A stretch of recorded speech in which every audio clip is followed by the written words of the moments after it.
Good morning mga katrops. So kung gibuhat karon guys, natet tulo ka bula. So bali apat ni siya. Ako naman siyang gibonggang mo ni siya guys. Panitan ako siya guys.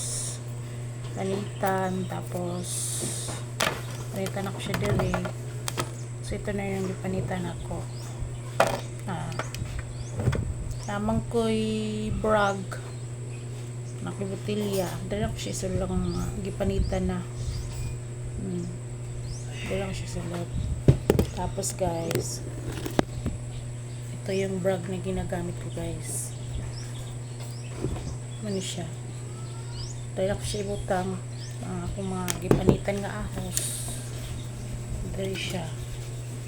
So ibaba na ko ni siya mga 2 days. After 2 days ako rin siyang kaunon. Kuha ko din mga 10 piraso. Okay, ang tambal basta itong mga BP or antioxidant siya guys. Masarap yun guys, itry nyo. Masarap po to guys. So padayon kong panit.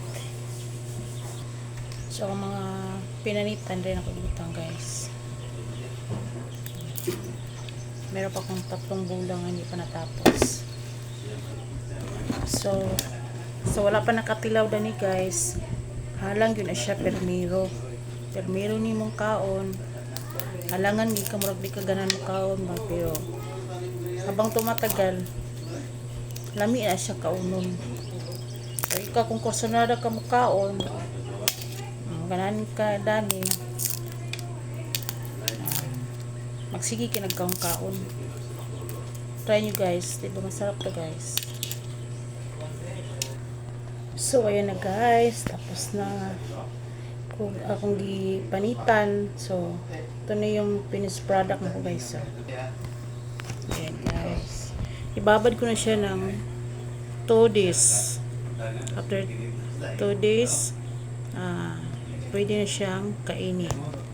So yan lang muna guys. Bye, God bless to everyone mga katrops.